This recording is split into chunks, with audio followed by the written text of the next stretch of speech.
So you might remember a few videos ago, I made a comment, which admittedly was impulsive, that you should not join the military. And after that, a bunch of people reached out to me to talk to me about it, let me know what their experiences with it have been. So I'd like to retract that now. Based. You should not join the military. Absolutely. Completely. 100% agree. Probably for completely different reasons.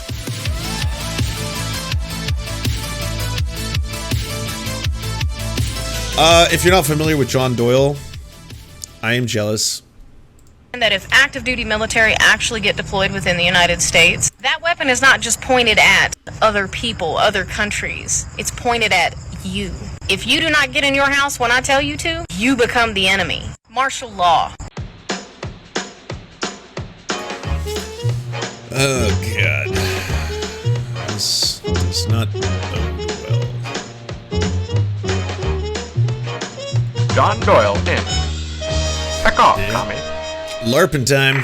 Hello there, ladies and gentlemen. Welcome to Heck Off Commie. What you just saw there was a video of a female member of our military sharing with total impunity her bloodlust fantasies about gunning down American citizens. And you can dress it up any way you want to, but that's what that was. Like, that's why she posted it. She didn't want to explain martial law. She wasn't trying to give people a heads up or something. No, she was getting off on public displays of her self-perceived power over people like you. So we're going to analyze this for a little bit before diving into what we really have to talk about, which is whether it's still a good idea to join the military. Because you look at this woman, and she truly has the phenotype of the overbearing, scorned, androgynously feminine, power-thirsty woman. You can see it in her face, you hear it in her voice, and our military is increasingly being filled with people like that and increasingly purged of normal American patriots, and that could potentially lead to catastrophe for obvious reasons, because as our libertarian friends will remind us, the state has a total monopoly on violence, which is true. So what's going to happen when the state, thank you for which is subscribing already with hostile Prime openly Gaming towards people like us, what's going to happen when the enforcement of that state, the military, is predominantly occupied by people who are equally,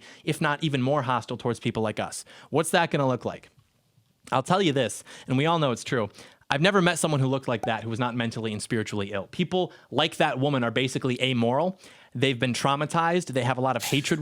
I mean, I know a lot of people who would say the same thing about someone who LARPs this much. Like, these are the props that I need to show everybody how powerful I am. I've got the gun, the knife, the army helmet. The future is male. Within themselves towards the people they perceive to be evil, namely white men, because of daddy issues, poor experiences with boyfriends, etc. And that's even before we take into account that these people have been spoon-fed state-sponsored propaganda against America, against American patriots, etc. for virtually their entire lives. That's CRT. And people like her are literally just waiting for the green light. You can see it in her face. She knows that martial law would never be declared to serve the interests of American patriots. She knows that if it were declared, it would be to target American patriots. It would be at the expense of American patriots. And that's what she's fantasizing about. There's nothing more dangerous than bitter feminine energy in a position of power. There's nothing more dangerous than that because it is entirely driven and governed by emotional processes that are So all of the great catastrophes throughout human history, all of the biggest atrocities, shall we say, let's say like the bombing of Cambodia, or say nuclear bombs dropped on Hiroshima, hundreds of thousands of people dying. Was that all because of, again, feminism? Was it feminism that did all that? Feminism incinerate all those people instantaneously? Say, pretty sure it's not, John. And if she's convinced that you're the reason that she's miserable, she'll just be looking for permission to kill you. And I know we're probably thinking right now, like, good luck, come and take it. I get that. I'm not saying that she's actually a threat or competence or anything like that. I'm just saying what worries me is how many of these types of people you're not seeing, how they can act with impunity. I like how he's already brewing out. He's like, and I know my dudes. All right, hey, my dudes. I know that you're thinking, yeah, fuck that. Yeah, I can take her. Yeah. No, I get it. My dudes. Come on. How the rhetoric of the state and its military are approaching where they would need to be for something really bad to happen to people like us. That's the point of this. Am I scared of some bitch and fatigues? No. But what does scare me is an army of mentally ill people because there's no way to reason with them. They need to believe what daddy government says about people like us. They need to project their own misery onto people like us. These people are the victims of a society that has been purposefully engineered to breed despair and anxiety as a means to orchestrate mass submission to the established power structures by the masses who require those power structures because they believe them to be necessary to their survival and any chance of relative stability. And the ones who are particularly miserable and brainwashed would not for a second hesitate to open fire on people like us, not for a second. And I doubt there would be any consequences either, because the higher-ups share the same contempt, but they can't be seen pulling the trigger. The same way that keep saying people like us. I'm assuming you're saying white people, white conservatives, white Christian conservatives. You're fine. The military is not coming after you. Trust me. You know the meme, the Peter Griffin meme, where he holds up that thing with all the colors. You've seen that meme. I know you've seen that meme before. Yeah, you're in the safe position. You're okay. Heck, we both are. That Antifa and Black Lives Matter assault and murder American patriots and nothing is done about it. No arrests are made, no federal police involvement. The mainstream media runs defense for them. The Democrats in Congress run defense for them. Well, they're not actually a group. They're just an idea. Why is that? Because they're glad it's happening, but they can't be the ones to do it. By the way, if this is your first time watching John Doyle, and again, I'm sorry. I'm sorry. I apologize. I'm sorry. I'm genuinely sorry. But if it is your first time watching John Doyle, you might notice that he likes to put news headlines and studies at the very top. It's only ever headlines. Like any other time we've looked through them, if you watch the headlines instead of click on the links and read the news articles, every single part of it is just like, oh, this is not what you're trying to say. This doesn't prove your point. This does not speak to anything greater. Is that the reason I say this is because a lot of us are probably thinking, well, these people are in the minority. The military still are guys. They're not going to turn against us. And I get that. I'm not saying that's what's going to happen. They literally sent U.S. Marshals as a hit squad to the PNW to murk a Mike Raynal. True. I'm simply sharing my observations, but I realized something pretty chilling recently, which is that you hear all this rhetoric from the left about America, our democracy, us. And I've always thought, like, who's this us you're talking about? Like, what? I kind of just brush it off as like PR strategy. Like, you know how candidates always say, when I win instead of if I win? Like, the rhetoric is self-affirming. But then I realized that it's actually 100% true if you hear it as predicated on all political dissent completely gone, whether that's silenced, censored, or in those places that they've sent people like us every other time they've taken power. I really can't stress that enough. How are you being censored? You're a kid with 317,000 subscribers on YouTube. You are rich as fuck from doing this stuff. That's not even what else you're sponsored by, and I don't know what other stuff is going on in the background. Doge, cryptocurrency bullshit. But you are making bank spouting this stuff off. Like, you are not being censored. Tesla, bro. If it's happened every other time, why would it not happen this time? They're purging the military of patriots, of people who are against the regime, the same way that they've done throughout history. You want the military to be loyal to your regime and destroy those who aren't? Okay, purge it. They know what they're doing. Have you soiled yourself yet? Do you need new underwear? I'm actually excited for this product mode because we actually have a new product today, and we're excited about it because, as you know, the Heck Off Commie sponsor roster is an elite list with like 2 criteria. First off, Skippin' Pixie, thank you. I appreciate it. And is he actually doing an ad? She's actually doing an ad. That was an actual segue.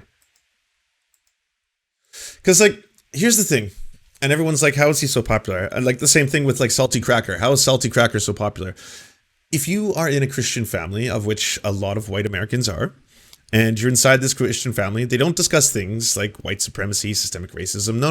They don't discuss that. But they want you to watch Christian content, obviously. And a lot of the Christian content on, let's just say, the TV and the movies, all of it kind of sucks. Kind of sucks ass, right? So you turn to YouTube.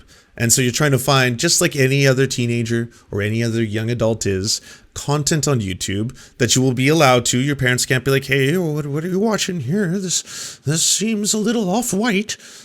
So they'll see it and they'll be like, okay, so who's this John Doyle? And you're like, well, John Doyle happens to be a Christian conservative, and he talks about, espousing the right-wing values and men's rights, stuff of this nature. Not masturbating, how to avoid porn, because that is, of course, how the devil enters your urethra. You're probably going to get a pass. Your parents will be like, yeah, you can watch that. So that's how that shit grows, because like where else is youth going to funnel into? So you might remember a few videos ago, I made a comment, which admittedly was impulsive, that you should not join the military. And after that, a bunch of people reached out to me to talk to me about it, let me know what their experiences with it have been. So I'd like to retract that now. Based. You should not join the military. Absolutely. Completely. 100% agree. Probably for completely different reasons, but fucking based. You should not join the military. The rare John Doyle retraction to tell you that I've decided to be very comfortable perched on the fence. Because I don't know. It depends on your own personal value hierarchy. But the first thing. Wow. I've moved from a position to not having a position. I want to say is that if you want to join the military, mostly because you want to serve your country and be a hero to your country, and there are lots of reasons that people join, but that's probably the most common and honorable, I think. I will say that political heroes are just as real as military heroes. They're often the same. in terms of like cumulative service to the country, I would say at this point, somebody who can break into the system and positively change it in any capacity is a hero. It's a completely different battle, but a battle nonetheless, and frankly, one that's more important to the country than fighting in the sand. So if you want to serve your country, you're smart, you're capable, I would say we need people like you involved in politics more than the military at this point, to be honest. And there's pros and cons to each. Like the average soldier is more heroic and more of a service to his country than the average political figure by far. But that being said, we really need that handful of figures to rise up in politics and take this country back and be in charge of that military and use it for good for the national defense and sovereignty instead of guarding poppy fields in Afghanistan. And that's the problem. Like if we wanted to take over these countries, we could. If we wanted to glass them, we could, but we don't. We want a nation build because as we talked about in the last video, the ruling class in this country wants international enforced liberalism. So I guess the first thing to know about is what's referred to as the big green weenie, which is that everybody, no matter what, is going to get screwed over by the military in some capacity. It is inescapable. I heard a story. Why was that like a kid's drawing of a cartoon penis? What's going on there?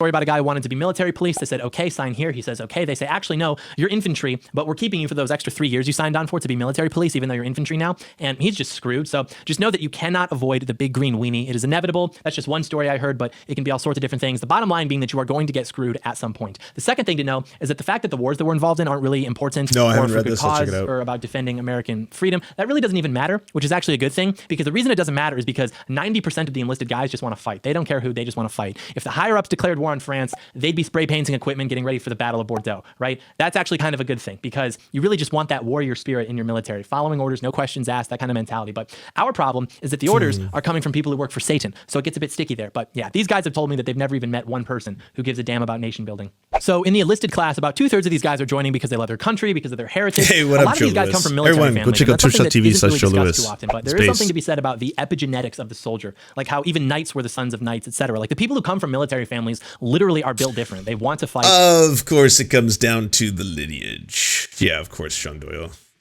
And it comes down to the preordained classes, the families, you know. I mean, how far back are we going to go? Are we going to get regal with this one? The lords, the knights, the kings, the queens. Generations of incest. Creating the perfect monarchy. It is ingrained in them. And the good news is that 80 to 90% of these guys are instinctively or just straight up right wing, like they're fantasizing about Hey, she's the Belmont. Antifa, stuff like that. Thank But that you being for said, getting this they're up. not very socially conservative. It's kind of that, you know, like conservatarian warrior class, which is to be expected. I don't have an issue with that. You wouldn't call a Viking a degenerate for getting really drunk and having sex with a bunch of women after conquering a village because he's a Viking and he would collapse your skull. So hey, no judgment from this guy, judgment-free zone. Planet Wait, if someone did that today or just for history, you can judge both. It's pretty gnarly to go somewhere and rape a bunch of people and burn a bunch of kids to the ground. I mean, you can pass judgment on that. The Lord will. Fitness mode, good work, soldier. But the officer culture is much different. These guys are going to college, they're getting indoctrinated. They're not like far left radicals, but they're pretty liberal. Like they'll complain about the South being too racist, and it's like, bro, we're at Fort Bragg. This is not even the South yet. And a lot of the officer types know that they can use that to transition into business or politics or something like that because it looks good on their resume. And if you look at those types of people who advertise their military background, very rarely were they enlisted. They're almost always officers. And it's also worth noting, too, that the Navy and the Air Force at this point... The Lord really accepts doxing commies into programs. heaven. But really the best part of the military, I've been told, is the fraternity, the relationships that you form with the other guys, the experiences that you share. It's something you'll never forget and that you'll cherish, even though it sucks for the most part. And that's the operative goal of the regime. They want to discourage people who care about this country from joining or staying in the military. And so they're trying to clamp down on the ability of men to have that fraternal experience. They've brought women... This is, I guess, really tough for John Doyle right now. Like he's in a rock and a hard place because ultimately he is now part of this new kind of right in America, which happens to be a little bit anti-state. Like a lot of them, especially under Democratic rule, they were this way aggressively since basically the election was stolen from Donald Trump, and now that Joe Biden is in power, they're not entirely sure how to react to that. They're like, well, am I against the military itself? Am I against the police? What is happening? I've always said Blue Lives Matter. I've got it tattooed right above my noose, but still, it's strange. Why is this happening? so it's no longer an all-male sphere, which is really important for facilitating male cooperation in relationships since we get distracted by women. And also, there are just certain things that men did that women did not like, and now they aren't done anymore. One example I heard about was your blood wings. When you would graduate from airborne school in the United States military, they would take the badge and they stick the pin into your skin and they just drive it into your chest. And I've heard that you'll probably have that scar for most of your life, but it's a badge of honor. It's a rite of passage. It is important. But the higher-ups don't get it. That's hazing. That's wrong. So they clamp down on it. Women didn't want to do it. Or even popping tops. If your superior is giving you a hard time, you say, hey, you want to pop tops? And what that means is let's both take off our tops with our ranks on them so we're equal, and then we'll try to beat the hell out of each other. Oh, but they clamp down on things like that. It's hazing. Everything is much more stringent now. And these are just further attempts to destroy that male. The fuck? First off, yeah, no, I'm not gonna king shame any of the mutual humiliation stuff. That's fine. What is John Doyle talking about? This motherfucker, are you kidding me? Like, what hazing? Like, his problem is a lack of hazing. What are you talking about? This is the person who never got, like, you know, what was necessary to teach him. I don't get this, like, this macho thing. It's like, you know, it's just a bunch of dudes need to really torture a bunch of other dudes. That's how you create a man, right? You don't create a man unless you definitely torture another man. Like, what the fuck are you talking about? That sounds horrible. This all sounds terrible. That's, what, just to create camaraderie? Sphere, that warrior culture. So I've been told that you can try to get out of it what you can, but rest assured that it is dying in terms of that experience and fraternity, and that, you know, while it's hard to completely kill it forever, it's definitely dying. So here's basically the problem for me. If the fraternity is dying, you can get it elsewhere. The wars are pointless. Everybody knows they're gay. Everybody knows it's about bolstering these people's political careers. Quit. Oh. It's been a long time. It's been a long time since I've heard gay used in the high school way. That's, for a second I was like, wait, the wars are gay. I thought that was like a slam on the Democrats and how, like, you know, the Republicans will bomb poor people overseas, so will the Democrats, but they'll have it with like rainbow flags on the bombs kind of thing. I was like, no, he just means gay equals bad. I was like, I haven't heard it as a pejorative in a long time. Wow. Cool, bro. Conflict, showing off, taking them out, making them look good, then pulling out. New group shows up, let's go get them. Like, even we're leaving Afghanistan now, but then we've got the OS on the Taliban, let's go get them. Even though the people we were supporting in Afghanistan were morally reprehensible too. Like, the Taliban at least ended Chai Boys, which was sexual slavery and prostitution between older men and young boys. And every soldier over there talks about seeing guys having sex with goats, raping boys, and they're supposed to be on our side. Yeah, literally every soldier has said that. Every single one. And I don't know if you've ever seen the polls, but literally every single soldier has said that. Yes, I was definitely a part of witnessing some sodomy on a goat. That's it. And just thousands of testimonies.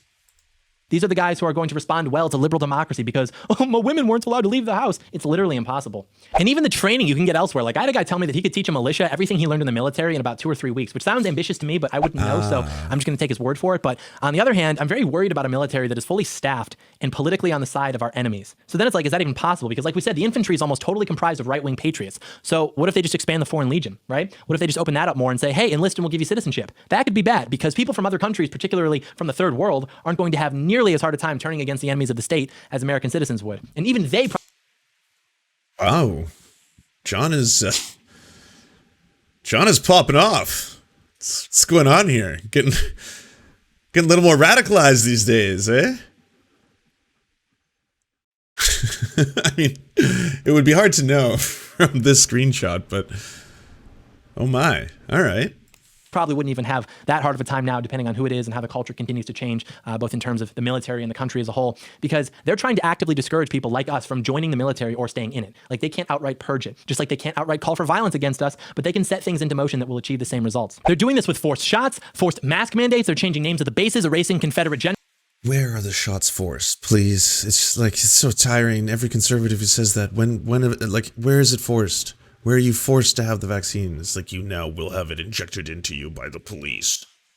Names, they're breaking that bond. First it's the statues and the bases. Jefferson's gone. Lewis and Clark gone. Renaming all the bases. They're having meetings 2 to 3 times a year going over what extremism is, how to find it in others, what organizations they can't be a part of, what's indicative of an extremist. But what they consider to be an extremist are purely right-wing people, never leftists. Only examples are young white dudes who are about this age. And at one point during one of the meetings I heard, there was this presentation and there was a captain up there who asked for examples. Someone said KKK, he said yes. Someone said Antifa, and he like cringed at it, despite the obvious fact. Because y'all are statistically committing the most acts of violence, not specifically your age, but yes, white extremists, terrorists in the United States are responsible for the majority of terrorist attacks. The KKK doesn't even exist, whereas Antifa has active cells in every major city in the country, and those god-awful recruitment ads. When those recruitment ads came out, you'd go around to the different rooms and see different clusters of soldiers. Like, what the f*** is this? Everyone in the company is like, are you kidding me? They were completely embarrassed to wear the uniform that day, I was told. And it's a total psyop. They want people like us to be out of the military. You don't belong here. That's the purpose of all of this. They want people like us to leave, to be demoralized. We own you. You're going to... What the hell is he talking about? It's like he's gone so far off the rails now. Like the KKK, active cells, Antifa ads. Like, you could explain to each and every one of them. It's really simple. The reason why the military, the Department of Defense, the CIA, the FBI, anywhere that is advertising for recruitment, because they are trying to get recruits, it's going to be reflective of what society is like. That's where the Overton window is shifted to. I mean, it's not like brand new. The basically like Gay Pride Month has been taken over by corporations for a while now, but that's just what happens. It's a market. That's why they're doing it. They're marketing their product to the market. So that's why it will look that way. It's reflective of the market. It's not a very complicated thing. There's not a conspiracy going on behind the scenes. To do our bidding. That's the point. You're going to get the shot. And even then, you're going to have to wear the cope shield. Rob is alert. If you He's don't, a good Article artist. 15s, even though you said you wouldn't have to wear the cope shield if you got the shot. And if it's mandatory, they could potentially put you in military prison. Most realistically, they'd kick you out, and other than honorable discharge, so no veterans benefits, you have to report on all employment that you have that, so it kind of screws you for the rest of your life. So ultimately, with this whole thing, I think you really just have to evaluate it for yourself, because the bad parts of it are that it encourages an unhealthy lifestyle. You're supporting and defending a country that murders 1 million of its children every year, and you're existing as the militant arms of a globalist pedophile network who wishes to enslave our nation's people. And what is good about the military, its culture, that seems to be dying. So I don't know. The National Guard, I know they get a hard time, but it might not be a bad idea. Like right-wing states pulled theirs from Biden, and if they can establish a purely leftist national military, if we had right-wing militaries in state governments, that might help us, especially with like a national divorce, which is really the best option at this point. And even though the National Guard doesn't get the training that the rest do, I'm pretty confident that right-wing patriots would be more lethal with that training than a bunch of leftists and third world imports would be with better training. But I don't know. Don't take this as gospel. I'm simply exploring ideas. I really think the bottom line, though, is that this all comes down to political representation. It's all downstream from that. Like the generals are selected by Congress. All the higher up leadership is politically selected. So you could have 90 right-wing colonels, but if the political leadership is leftist, they're going to pick the few that are leftist too, even though they're in this, extreme minority. That's why you have generals now talking about how diversity is our greatest strength. So everything flows top down. We have to change our political representation first, and they would fix the military leadership. And that honestly would fix the military to where we wouldn't even have to worry about this anymore. Like if the top down guys in the military were our guys, the whole institution would change almost overnight, I've been told. So I guess those are my thoughts on it. What do you think the military is like? Oh, Colston, thanks for the 200 bits. But genuinely, do you think the military is overwhelmingly left? Like there's a leftist military? Like what in the ever-loving fuck are you talking about? Like that makes absolutely no sense. He's like, do you think the military, the marketing department for the FBI, the CIA, all those places, yes, they were reflecting society. That doesn't make the military or the generals or the people in charge of the military-industrial complex itself like left wing. That's so wild. John. Would not join. They would find training elsewhere because the government you're contracting your body and life to hates you. They want you gone. And it recalls the old Solzhenitsyn quote. We know they're lying. They know they're lying. They know we know they're lying. We know they know we know they're lying, but they are still lying. So what happens when the hostile and illegitimate state mobilizes its monopoly on violence? Every communist regime in history has purged the military of political opposition. Ours are no different. And as we said in the last video, everything that would need to be put into place for something really bad to happen is being put into place. But just know you will be held accountable. There are at least 75 million people just like us. We're not just going to disappear. Moreover, we have God on our side. We have goal line defense up at the gates. You guys are going to be humbled at his feet, whether you currently acknowledge it or not. I've been reading my Bible a lot more recently. I hadn't been reading it very much for a while, and my cope was telling myself, hey, isn't the greatest faith just putting total trust in it without even knowing what it says? That was the cope, but we're reading it for the first time in a while, reading it through, 49 books in, still waiting for a miss, and I'm not going to find one. Everyone always asks for like a book recommendation list. I've got one on the website, but above all else, you really should just read the Bible. The entire truth of our existence is in that book. Like, what else could be of greater importance? And if you've never read it, by the way, you don't get to brush off what I'm saying. No, you are not entitled to your eye roll yet. Read it, follow it, and you will notice your life gets better. It is literally the owner's manual to your soul, but you've got that cued for when you're done with how to argue against economic regulations for dummies. So there's good news and bad news. The bad news is that we're all going to suffer. It's going to get worse than you and I are even comfortable imagining, and it's okay. We deserve it. This country deserves it. But the good news is that we're ultimately going to win, and our enemies who literally work for Satan and for Moloch, who are literally possessed by demons, are going to end up burning in hellfire for eternity. So that's kind of funny. I don't want to say I take... That's all true. That's like all of it. We do work for Satan and Moloch.